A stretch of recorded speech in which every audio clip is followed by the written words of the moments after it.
Sometimes people say, I'm not buying that. I don't buy that. And buying doesn't necessarily mean paying money for it. Buying means I'm not accepting that, or I don't believe it. And this message, don't buy the lie. Or Christian, don't buy the truth. The thing is, don't buy the truth when it comes from a liar.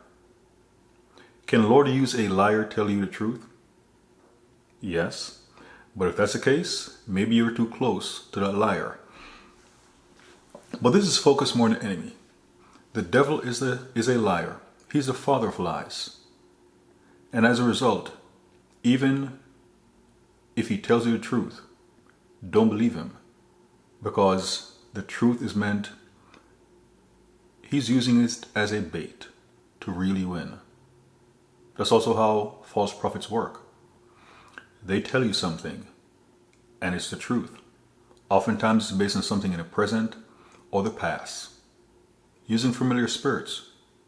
Or if this person's a wayward child of God, or former child of God, whichever you want to look at it, that person may have a gift of word of knowledge or word of prophecy, but that gift has been corrupted.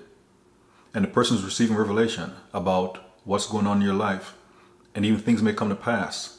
And because of that one thing, you may be thinking, oh, this is a child of God. But a person is being led by another spirit, sometimes their own vain ambitions. And if you recognize that a person's a liar, then do not allow the person to be a messenger in your life, because that person is going to be a messenger of Satan to ultimately lead you astray. So there's some people, they may have done so much, and it could have only been one thing, but they've done so much that you can no longer receive from the person, because it would be like receiving from the devil himself. And don't be amused, don't be enthused, simply because a person may have told you something and was accurate, because it's simply a bait. In Proverbs 23:23, it states, buy the truth and sell it not. Also wisdom and instruction and understanding. So it speaks about buy the truth. But don't buy the truth from a devil. It may be accurate, but don't buy the truth. In Genesis 3, I'll read verses 4 through 5 and 22 to show how the enemy, in his attempts to deceive, can use the truth as a snare. And the serpent said unto the woman, ye shall not surely die. Doing some fact checking, in a sense that was partially true. Her eating from the tree of the knowledge of good and evil, that God had commanded them not to eat from, it was not going to rely on her like taking a bite and instantly dying, but it was going to result in a form of death. So ye shall not surely die. So I'll give that partially true.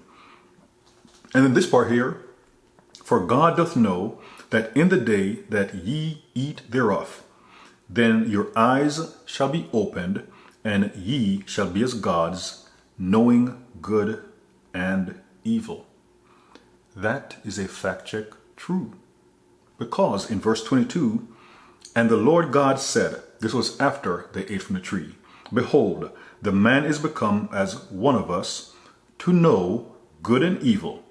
Now, lest he put forth his hand and take also from the tree of life and eat, and live forever.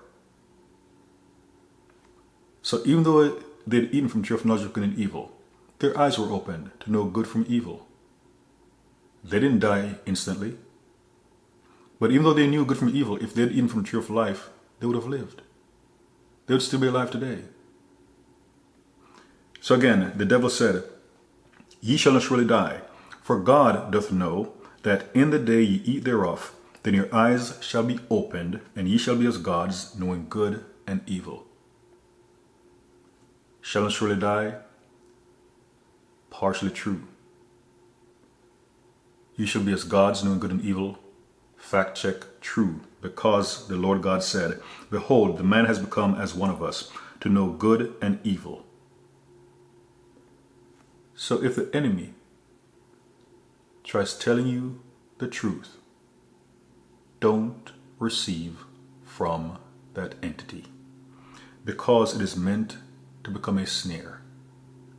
It is also written that the one we obey is our master. So be careful about listening to the enemy, because what he wants is for you to listen to him, believe him, and start following his voice.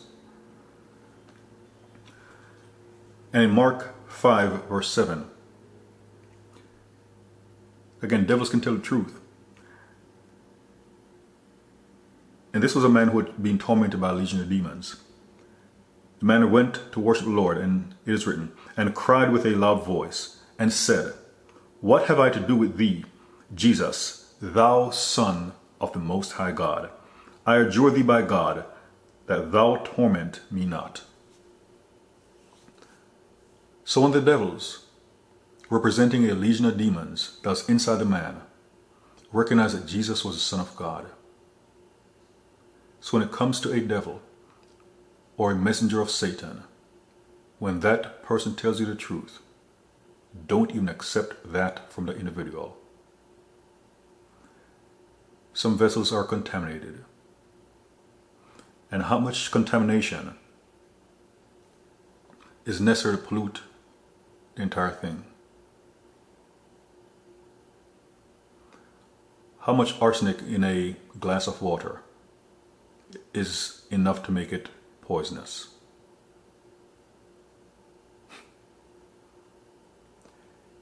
If you saw someone put 1 drop of urine in a glass of water, would you drink it?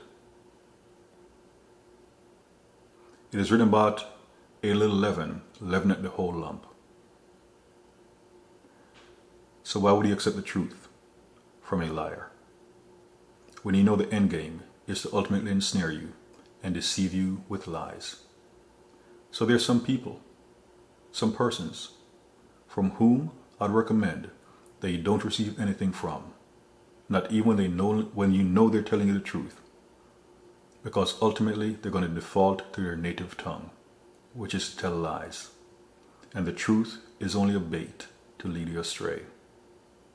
And that's why some people, or the Lord may tell you, do not listen to some people, do not listen to some persons, because at heart they're liars, and the truth is merely a bait to lead you astray from the Most High God.